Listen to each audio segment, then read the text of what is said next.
بسم اللہ الرحمن الرحیم۔ حضرت نوح علیہ السلام کا واقعہ۔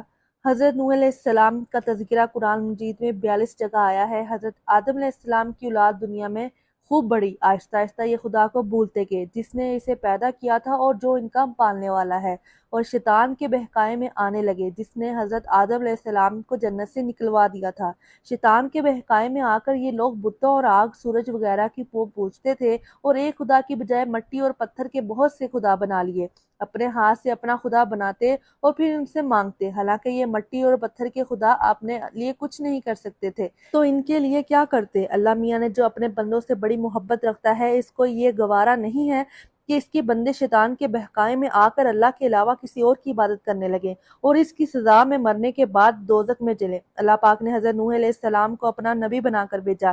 اس زمانہ میں لوگوں کی عمریں بہت بڑی بڑی ہوتی تھیں۔ حضرت نوح علیہ السلام 950 سال تک اپنی قوم میں وعظ کرتے رہے کہ اے لوگوں، صرف ایک اللہ کی عبادت کرو اور میرا کہا مانو، وہ تمہارے گناہ بخش دے گا۔ لیکن لوگوں نے حضرت نوح علیہ السلام کی باتوں کو نہ مانا اور اپنے کانوں میں انگلیاں دے لی اور کپڑے اوڑھ لیے تاکہ حضرت نوح علیہ السلام کی آواز کانوں تک نہ پہنچ پائے۔ حضرت نوح علیہ السلام ہمت نہ ہارے، وہ برابر سمجھاتے رہے اور کہتے رہے، اے لوگو، اللہ سے معافی مانگو، وہ بڑا معاف کرنے والا ہے۔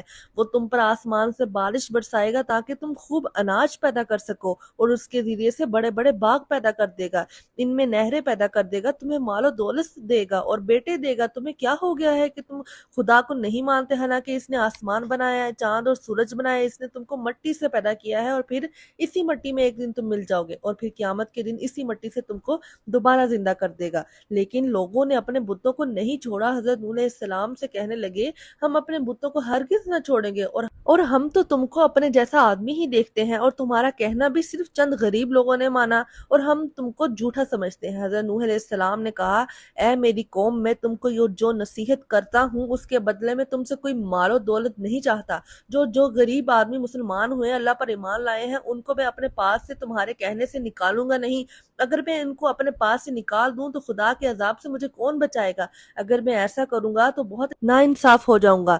ان کی قوم کے لوگوں نے کہا، اے نوح علیہ السلام، تم نے ہم سے جھگڑا بہت کر لیا، اگر تم سچے ہو تو جس عذاب سے تم ہم کو ڈراتے ہو وہ لے آؤ۔ حضرت نوح علیہ السلام نے کہا، جب اللہ پاک چاہیں گے عذاب لے آئیں گے۔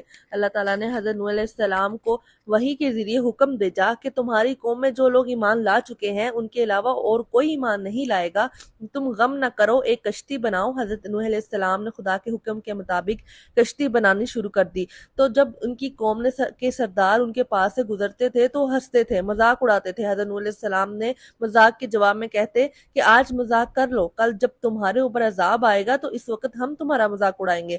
آخر اللہ تعالیٰ کا عذاب اس کے وعدے کے مطابق آیا، زمین سے پانی نکلنا شروع ہو گیا اور آسمان سے بارش آنی شروع ہو گئی۔ اللہ تعالیٰ نے حضرت نوح علیہ السلام کو حکم دیا کہ سب جانوروں کا ایک ایک جوڑا کشتی میں سوار کر لو اور جو لوگ تمہارے پر ایمان لائے ہیں یعنی مسلمان ہو گئے ہیں ان کو سوار کر لو۔ حضرت نوح علیہ السلام نے اس کشتی میں سوار ہونے والوں سے کہا، اللہ تعالیٰ کا نام لے کر اس کشتی میں سوار ہو جاؤ کہ اس کا چلنا اور ٹھہرنا اسی کے ہاتھ میں ہے، اللہ تعالیٰ بڑا بخشنے والا مہربان ہے۔ کشتی اس سب کو لے کر لہروں میں چلنے لگی کہ تو حضرت نوح علیہ السلام نے اپنے بیٹے سے کہا، اے بیٹا، ہمارے ساتھ سوار ہو جاؤ اور کافروں کے ساتھ مت ہو۔ اس نے کہا، میں کسی پہاڑ پر چڑھ جاؤں گا اور وہ اپنے پانی سے مجھے بچا لے گا۔ حضرت نوح علیہ السلام نے کہا، آج خدا کے عذاب سے سوائے خدا کے کوئی بچانے والا نہیں۔ اتنے میں دونوں کے درمیان ایک پانی کی لہر اٹھی اور وہ ڈوب گیا۔ پھر خدا تعالیٰ نے زمین کو حکم دیا کہ اپنا پانی نگل جا اور آسمان کو بھی حکم دیا کہ پانی برسانا بند کر دے، یہاں تک کہ پانی خشک ہو گیا اور تمام کافر دنیا میں ختم کر دیے گئے۔ حضرت نوح علیہ السلام کی کشتی کوہ جودی پر ٹھہری۔ حضرت نوح علیہ السلام نے اپنے پروردگار سے عرض کیا، اے میرے رب، میرا بیٹا بھی میرے گھر والوں میں سے ہے اور آپ کا وعدہ سچا ہے۔ یعنی حضرت نوح علیہ السلام کا مطلب تھا کہ اللہ تعالیٰ نے آپ سے وعدہ فرمایا تھا کہ تیرے گھر والوں کو اس طوفان سے بچا لوں گا، پھر میرا بیٹا کیوں ڈوبا؟ تو خداوند تعالیٰ نے فرمایا کہ اے نوح، تیرا بیٹا تیرے گھر والوں میں سے نہیں تھا کیونکہ اس کے عمل اچھے نہیں تھے۔ میں تجھ کو نصیحت کرتا ہوں کہ ایسی بات نہ کر جو تیرے علم میں نہیں ہے۔ تو حضرت نوح علیہ السلام نے اللہ تعالیٰ سے توبہ کی اور اللہ تعالیٰ نے ان کو معاف کر دیا اور حکم دیا کہ اے نوح، ہماری طرف سے سلامتی اور برکتوں کے ساتھ اتر۔ اس کے بعد حضرت نوح علیہ السلام کی امت سے دنیا بسی اور آہستہ آہستہ ان کے بال بچے آباد ہوتے گئے. یہ سب لوگ خدا تعالیٰ کی عبادت کرتے رہے. زمانہ گزرتا گیا اور آہستہ آہستہ شیطان نے پھر سے بہکانا شروع کر دیا. یہ لوگ خدا بندی کو بھولنے لگے. حضرت نوح علیہ السلام اللہ تعالیٰ کے اتنے بڑے پیغمبر تھے، اپنے بیٹے کو اس کے برے کاموں کی وجہ سے اللہ تعالیٰ کے عذاب سے نہ بچا سکے. اسی طرح اگر ہمارے ماں باپ اللہ کے کتنے ہی ولی کیوں نہ ہوں، اگر ہمارے اچھے عمل نہیں ہوں گے تو اللہ تعالیٰ کے عذاب سے نہ بچ سکیں گے. ہم کو اپنے بزرگوں کے نیک عمل کا سہارا نہیں لینا چاہیے، بلکہ اللہ اور اس کے رسول صلی اللہ علیہ وسلم کے بتائے کاموں پر عمل کر کے نیک بننا چاہیے. اسی وجہ سے اللہ تعالیٰ نے قرآن مجید میں کہا ہے کہ اگر تم ایک ذرہ برابر بھی نیکی کرو گے تو اس کا بدلہ ہم تم کو دیں گے، اور اگر ایک ذرہ برابر بھی تم برا عمل کرو گے تو وہ بھی تمہارے سامنے آ جائے گا.